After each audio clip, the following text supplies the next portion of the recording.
Saudações, pessoal.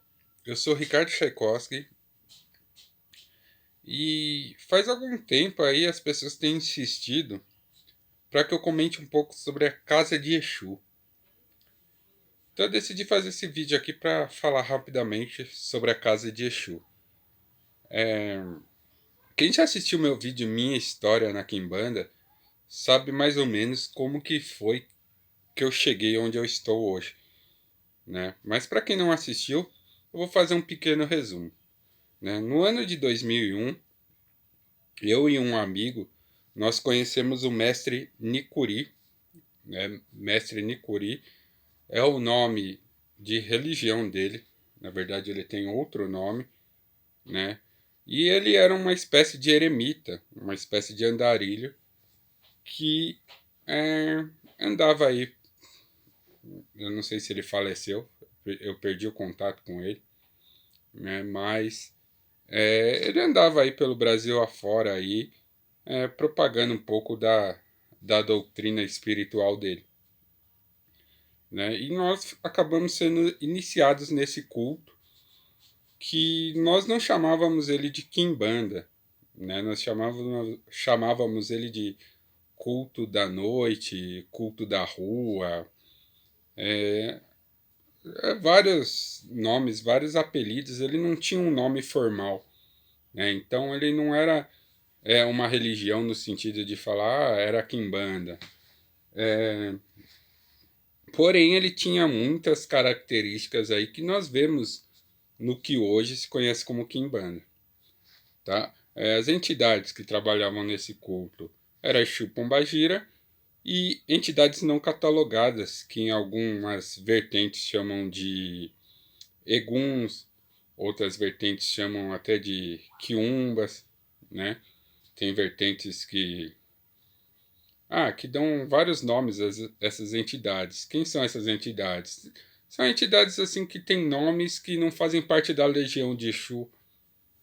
Por exemplo, Pai Velho da BR, Pai da Luz, Maria Mirongueira, ou Maria de la Mironga, como ela gostava de ser chamada, e outras entidades que eu nem posso falar o nome, que elas não gostam que eu fale o nome, né? Inclusive, uma falou que se eu falasse o nome dela, ela até me mataria.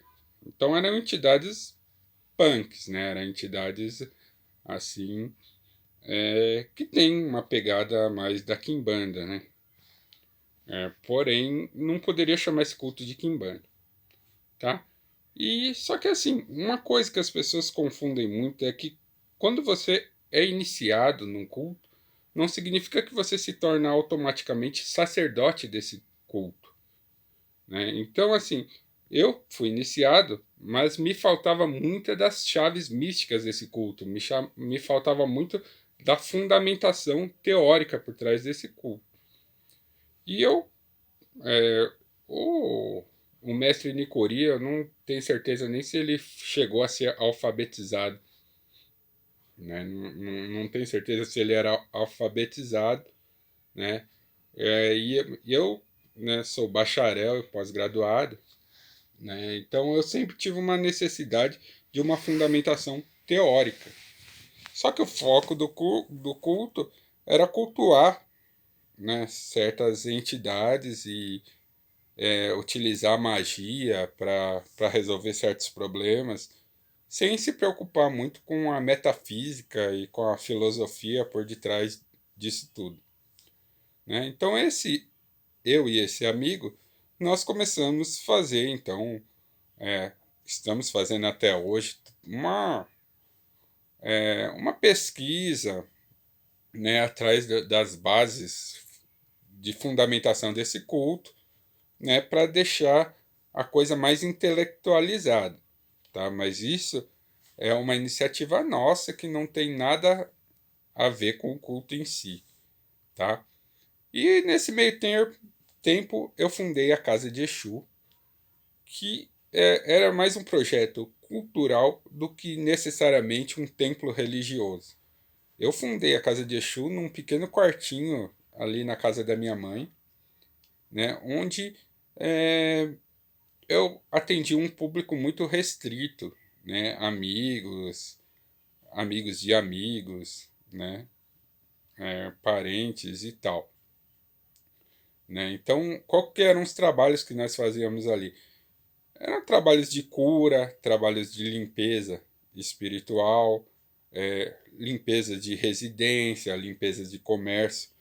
Eu me dirigia até os comércios para fazer defumações e uma série de procedimentos místicos e mágicos, ritualísticos, aí dentro do que eu tinha aprendido, e paralelo a isso eu fui buscando fundamentação teórica, né, para basear tudo aquilo que eu estava fazendo, tá? E nesse processo eu acabei entrando aí para a corrente LTJ 49, que é uma vertente de Quimbanda, é uma Quimbanda com uma pegada mais luciferiana, tá? E nessa época que eu trabalhava sozinho, digamos assim, só eu e esse amigo e mais as pessoas aí do meu círculo social, né, os Exus que tinham eram apenas dois, né? Na verdade tinha um Exu e uma Pombagira, que era o Exu Giramundo e a Maria Padilha das Sete Encruzilhadas, tá? E depois que eu me iniciei na corrente LTJ 49, eu simplesmente fechei ainda mais esse culto. Se antes era restrito a amigos, né, e amigos de amigos, hoje em dia é só o meu círculo íntimo mesmo que participa, tá? Então, assim, esse meu amigo que se iniciou comigo continua, tá? Minha esposa e mais uma outra pessoa, um outro amigo que vem aqui e de repente a gente faz algumas paradas aí, tá? Mas eu parei com esse atendimento ao público em geral. E por que que eu fiz isso? Porque quando você se inicia numa tradição, você entra numa hierarquia espiritual, tá? Então, assim, e lembrando, né? Não é porque você se iniciou numa tradição que você automaticamente se torna sacerdote daquela religião, né? Daquele segmento. Você tem que passar por uma série de preceitos, você tem que passar por uma série de obrigações, você tem que passar anos de estudo até você estar apto a se tornar um sacerdote, né? Não que houve alguma imposição dos dirigentes da LTJ 49 para que eu parasse com esse tipo de atendimento. Nunca houve essa imposição deles. Porém, eu achei que não era certo, que não era respeitoso eu continuar com esses atendimentos públicos, né, sendo que eu não tenho todas as obrigações necessárias para me tornar um sacerdote dentro da LTJ 49, né? Então, assim, hoje na casa de Exu, hoje nós temos 6 Exus e Pombagiras, entre Exus e Pombagiras nós temos 6. A casa de Exu conta com todos os fundamentos de uma casa de religião, né? Então temos cruzeiro, porteira, enfim, todos esses aparatos técnicos, digamos assim, que tem que ter numa casa de religião, mas agora o trabalho está muito mais restrito, né? Agora, antigamente eu até abria para pessoas curiosas, para as pessoas de fora visitar a casa e ver, tá? Mas eu parei com isso. Só quem estava daquela época que continua hoje, tá? Até, né, eu, se eventualmente eu me tornar um sacerdote, cumprir todas as obrigações, cumprir todo o ciclo, né, até eu me tornar um sacerdote, aí eu posso pensar em abrir aí de novo. Muitas pessoas querem conhecer, né? Talvez eu possa até abrir, né, para vocês que acompanham aí meu canal, tal. De repente a gente pode planejar um evento, mas é uma coisa assim extraordinária, não é uma coisa que eu vou fazer sempre e não é uma coisa que eu pretendo fazer tão cedo, tá? Mas sim, assim que eu tiver todas as os recursos para atender vocês bem, talvez eu possa até abrir, né, Se eventualmente eu me tornar um sacerdote, aí sim, aí eu posso convidar quem quiser conhecer o trabalho e tal.